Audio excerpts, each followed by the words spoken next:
An impossible crossing made possible.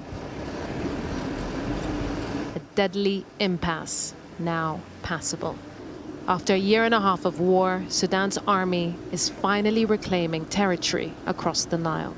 This bridge was no man's land. Civilians couldn't cross it, the military couldn't cross it. But since it's fallen under the army's control, the pathway between Durman, the north of Khartoum, has now been opened. This is Khartoum North, known as Bahri, one of the 3 cities of the capital, partly liberated, but left in ruins.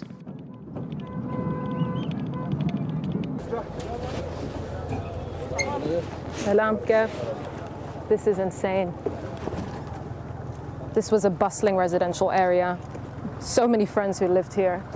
The most basic things, a car, a chair, everything is just turned over. But for now, the damage feels immaterial, eclipsed by soldiers celebrating victory.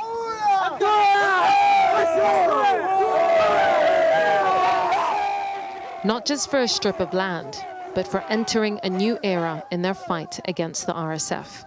And for some of them, the joy of coming home. It's a beautiful feeling to come to where you're from after a year and a half, he says.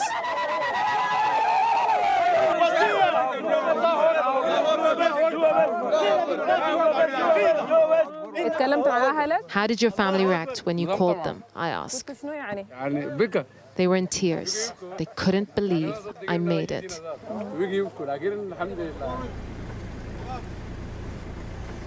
We moved deeper into the devastated neighborhoods, looking for the few families that couldn't flee. Faiza is still trembling from everything her family has endured. Trapped in a nightmare of RSF terror. It was hell. No one can imagine how we were living. She says RSF soldiers kept barging into their home, each time with a different demand. He shot the ground and asked for gold. I begged him and said I have nothing. He asked me to choose who he would kill, my son or my niece. I locked my 12-year-old daughter in the bathroom so he wouldn't rape her like the neighbors' daughters. If I had a single coin, enough money to get out of here, I would leave this country and never come back after all we've been through.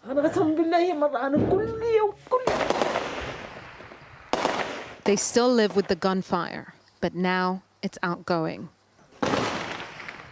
Their whole area, an army defense position. And all around them are the empty homes of their neighbors, overturned and stripped of material value. The fight is far from over. RSF snipers and rocket launchers are pounding the edges of this pocket.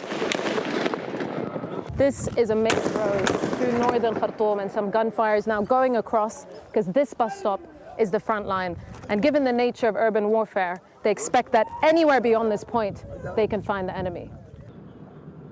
More soldiers move in as we move out from a part of the capital that's finally free from its siege, but still gripped by a war that's tearing Sudan apart.